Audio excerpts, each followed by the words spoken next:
Hi friends, ఎలా ఉన్నారు friends? ప్రపంచంలో మహిళల్ని అత్యంత దారుణంగా చూసే ప్రాంతం ఇది. ఇక్కడ అమ్మాయిలకి కాదు, వారి శరీరాలకి విలువ, చిల్లరగా వారి మానాన్ని విలువ కడుతున్న ప్రాంతం ఇది. ఈ దేశం పేరు చెప్పగానే ఆలోచనలకి ఒక్కటే విషయం వస్తుంది. కేవలం 10 రూపాయలకే ఇక్కడ వ్యభిచారం చేస్తారు. అవును, ఈ మాట వినడానికి ఎంత బాధగా ఉంది. అసలు వ్యభిచారం నిషేధించాలి అని కోర్టును కోరుతుంటే ఇక్కడ లీగల్గా పర్మిషన్ ఇచ్చారు. ఇక్కడ అమ్మాయిల్ని ఆటబొమ్మలుగా చూస్తారు. వారి పుట్టుక వారి చేతుల్లో ఉండదు, జీవితం వారి చేతుల్లో ఉండదు, పెళ్లి అనే మాట అసలు ఉండదు. పురుషుని చూడగానే ఎంత ఇస్తావు అనే మాట తప్ప పలకరింపులేని మురికి కోపం ఇది. కట్టె కాలే వరకు ఇదే మా జీవితం అని అక్కడ పాతుకుపోయిన బ్రోతల మహిళలు ఎందరో ఉన్నారు. లక్షలాది మందికి జీవనాధారం ఇదే. కొందరు తెలిసి వస్తే మరికొందరు మోసపోయి వచ్చారు, ఇంకొందరు ఆర్థిక ఇబ్బందుల వల్ల వచ్చారు. ఇలా చెప్పుకుంటూ పోతే బంగ్లాదేశ్లో ప్రజల యొక్క బాధలు వర్ణించలేము. 10 రూపాయలకే పడక సుఖం ఇస్తున్న ఈ మహిళల యొక్క దీనస్థితికి కారణం ఏంటి? ఏసియాలోనే బిగ్గెస్ట్ ప్రాస్టిట్యూట్ ఏరియాగా దౌతటిడియా ఫెర్రీ టెర్మినల్ ఏరియా పేరు ఎలా వచ్చింది? అక్కడ వారి బాధలు, వారి విషయాలు ఈరోజు ఈ వీడియోలో మనం తెలుసుకుందాం. కాబట్టి ఈ వీడియోలో చాలా ఇన్ఫర్మేషన్ ఉంటుంది. అందువల్ల మీరు ఈ వీడియోని ఎక్కడా స్కిప్ చేయకుండా పూర్తిగా ఎండ్ వరకు చూడండి. అలాగే ఈ వీడియోలో ఇన్ఫర్మేషన్ మీకు నచ్చినట్లయితే ఈ వీడియోకి మీ సపోర్ట్గా జస్ట్ లైక్ చేయండి చాలు. మీరు చేసే ఈ చిన్నపాటి లైక్ మాకు ఇలాంటి మరెన్నో అద్భుతమైన వీడియోలను మేము మీ ముందుకు తీసుకురావడానికి మాకు కూడా మోటివేషన్గా ఉంటుంది. అలాగే మన ఛానల్ ఫస్ట్ టైం చూస్తున్నట్లయితే ఈ ఛానల్కి ఇప్పుడే సబ్స్క్రైబ్ చేసుకొని పక్కనే ఉన్న బెల్ ఐకాన్ క్లిక్ చేసి యాక్టివేట్ చేసుకోండి.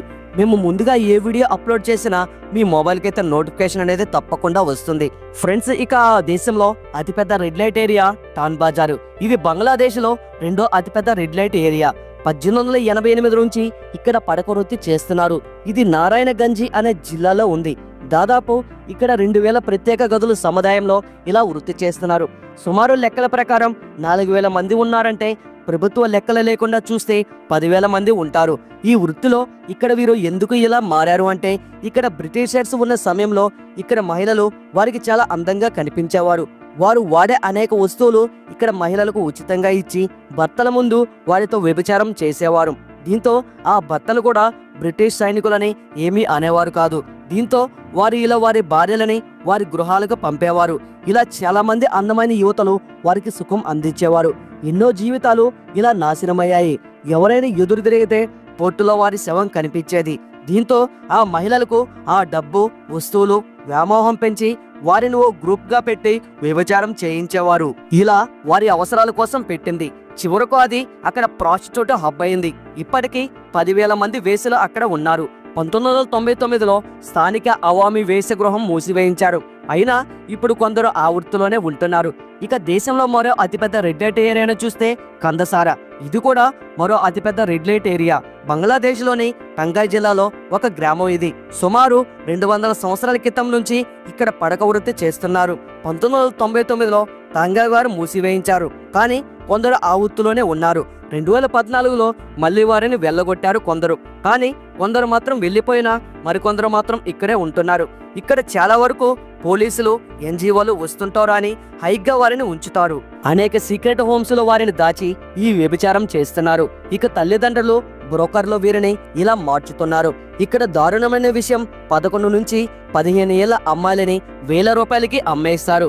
వీరిని ఇతర దేశాలకు పంపి అధిక ధరకు ఇచ్చి అక్కడ వ్యభిచారం చేయిస్తారు. ఇక మనం వింటూ ఉంటాం బంగ్లాదేశ్ అమ్మాయిలని. వారందరూ ఇక్కడ గ్రామం నుంచి వచ్చేవారే ఎక్కువ మంది ఉంటారు.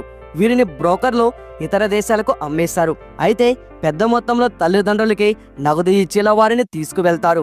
ఒక్కొక్కరికి రేటు కనిష్టంగా అక్కడ కరెన్సీ మన రూపాయల్లో చెప్తే 15,000 ఉంటుంది.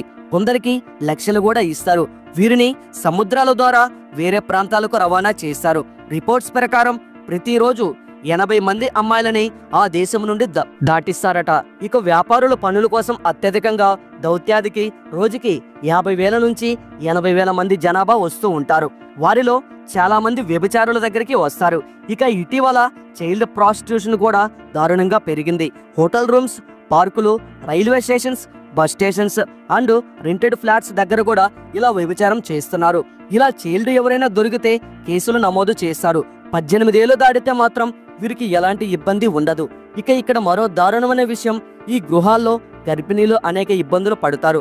వారు పిల్లల్ని కని ఇక్కడే పెంచుతారు. అందులో కొందరు ఆ పిల్లలను 10 సంవత్సరాలు వచ్చేసరికి ఈ వృత్తిలో దించుతున్నారు. దీనికి ప్రధాన కారణం వారు చదువు చెప్పించరు. కొందరు మాత్రమే వారికి చదువు చెప్పిస్తుంటే మరికొందరు వారిని ఈ ఊబిలోకి దించుతున్నారు. మరీ దారుణమైన విషయం ఏంటంటే కొడుకులు పుడితే వారిని బ్రోకర్లుగా మార్చుతూ ఉంటారు. కానీ ఇప్పుడు ఇందులో మార్పు వచ్చింది. ఇక్కడ ఎయిడ్స్ కేసులు లక్షల్లో ఉన్నాయి. వీటిపై అలర్ట్ అయిన ప్రభుత్వం అందరికీ అక్కడ టెస్టులు చేయిస్తుంది. ప్రతి 3 నెలలకు ఒకసారి అందరికీ అక్కడ టెస్టులు చేస్తూ ఉన్నారు. బంగ్లాదేశ్ ప్రజల్లో బెంగాలీ వాళ్ళు 99% ఉంటారు. వీళ్ళు వాడే భాష బెంగాలీ. బంగ్లాదేశ్లోని అత్యధికులు ఆచరిస్తున్న మతం ఇస్లాం. దేశంలో 86.6% ఇస్లాం మతస్థులు ఉన్నారు. హిందువులు 12% మాత్రమే ఉన్నారు. బౌద్ధులు 1%, క్రైస్తవులు 0.4% ఉన్నారు. ముస్లింలలో అత్యధికులు సున్నీ ముస్లింలు ఉన్నారు. ఇక అక్క చెల్లెలు కలిపి ఇక్కడికి వచ్చి ఈ వృత్తిలో ఉండి తల్లిదండ్రులను పోషిస్తున్న వారు ఎందరో ఉన్నారు. అయితే వీరు ఇక వివాహం చేసుకోరు. వారు వేరే ప్రాంతాలకు వెళ్లారు అంటే ఇక్కడ వారికి పెళ్లి జరగదు. వారు సీక్రెట్ గా వివాహం చేసుకోవాలి గాని అది ఎక్కువ కాలం నిలబడదు. ఇలా 80% మంది వివాహం చేసుకోవడం లేదు. ఇక భర్త వదిలేయడం, తాగుడికి బానిసగా అవడం వల్ల భర్తలకు దూరంగా ఉండి ఇక్కడ పిల్లలతో వచ్చి వ్యభిచారం చేస్తున్న వారు చాలా మంది ఉన్నారు. దాదాపు 200 ఏళ్లుగా ఈ పడక వృత్తి ఇక్కడ వారికి అలవాటుగా మారింది. మనకు హోటల్స్ ఎలా ఉంటాయో అలాగే లాడ్జీలు కూడా ఉంటాయి. అందరూ సెక్స్ వర్కర్లు మాత్రమే ఇక్కడ ఉంటారు. చీకటి వెలుగుల మధ్య ఈ పిలుపులతో రాత్రైతే ఈ ప్రాంతం సందడిగా ఉంటుంది. ఇక ట్రక్కులు, షిప్పులు, హార్బర్ పోర్ట్స్ ఈ ఏరియాలో ఉండటం వల్ల జనాల రద్దీ ఎక్కువగా ఉంటుంది. శరీరంపై ఊచకోతల్లా ఇలా మృగాలుగా పడుతున్న పరువులా భావిస్తూ తమ ఆర్థిక పరిస్థితి గుర్తు తెచ్చుకొని ఆ బాధను పంటి కింద అదిమి పెట్టుకొని కుటుంబాలను నెట్టుకొస్తున్నారు. ప్రభుత్వాలు మారాలి. అక్కడ మహిళా నేతలు అధికారం చేపడుతున్నా మార్పు రాలేదు.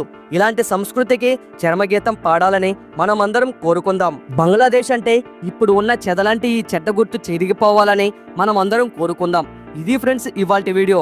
చూశారు కదా, ఈ వీడియో మీద మీ అభిప్రాయం అనేది ఖచ్చితంగా కామెంట్ బాక్స్ లో కామెంట్ చేయండి. అలాగే ఈ వీడియోకి మీ సపోర్ట్ గా జస్ట్ లైక్ చేయండి చాలు. మన ఛానల్ని ఫస్ట్ టైం చూస్తున్నట్లయితే ఈ ఛానల్కి ఇప్పుడే సబ్స్క్రైబ్ చేసుకొని పక్కనే ఉన్న బెల్ ఐకాన్ని క్లిక్ చేసి యాక్టివేట్ చేసుకోండి. నెక్స్ట్ వీడియోలో మళ్ళీ కలుసుకుందాం. Thanks for watching. జై హింద్.